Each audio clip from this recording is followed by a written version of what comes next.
Assalamualaikum warahmatullahi wabarakatuh.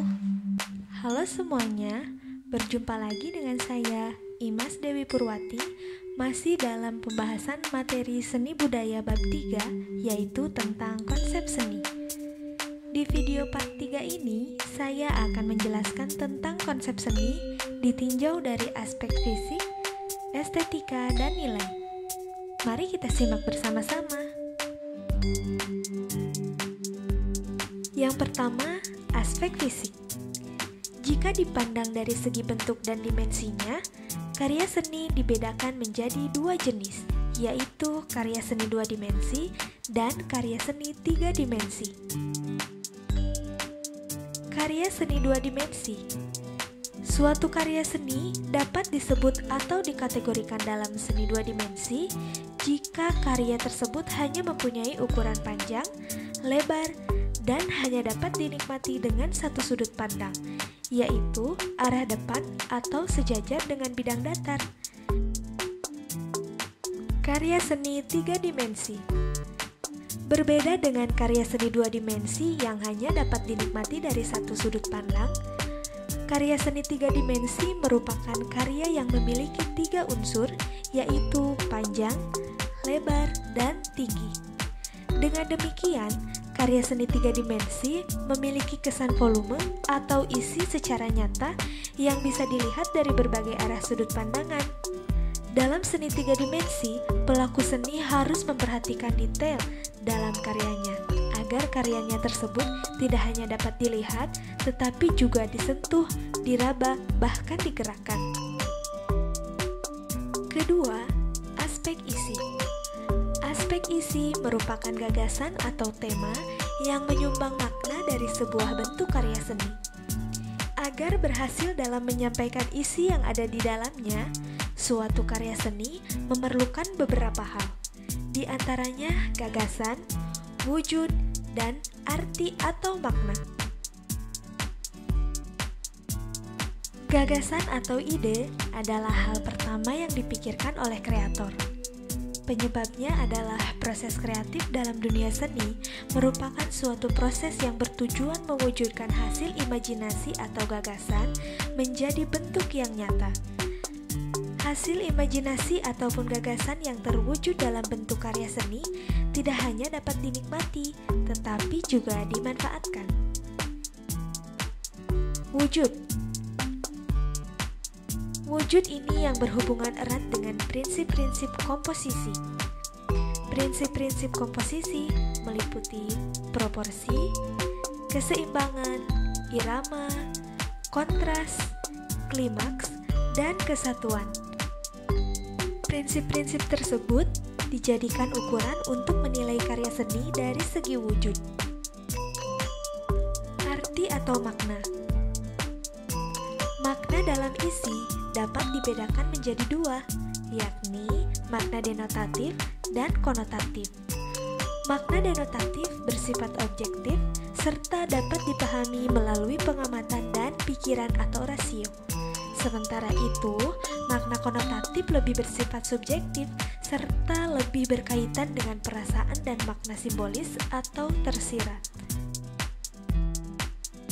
Yang ketiga, aspek estetika.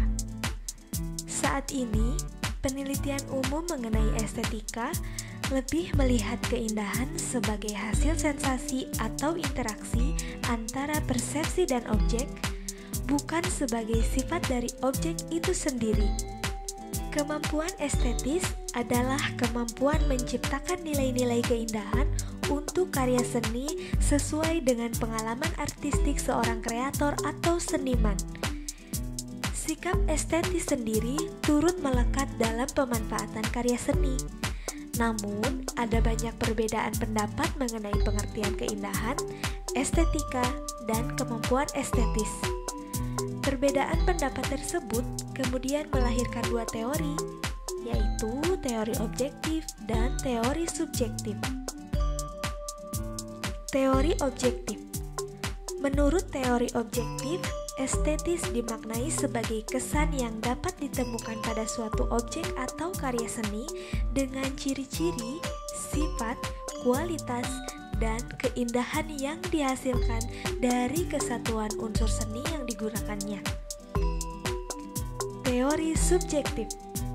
Menurut teori subjektif, suatu benda atau karya seni dikatakan indah apabila dapat menimbulkan perasaan puas, nikmat, kagum, dan indah menurut perasaan seseorang yang bersifat individual. Yang keempat, aspek nilai. Menurut salah seorang ahli, seni memiliki nilai yang berfungsi sebagai penghubung dengan peran karya. Aspek nilai seni tersebut terdiri atas 3 hal, yaitu nilai pakai, nilai kisah, dan nilai formal. Nilai pakai. Seni yang memiliki nilai pakai adalah seni yang memiliki nilai ekonomi yang berkaitan dengan mata uang. Nilai kisah.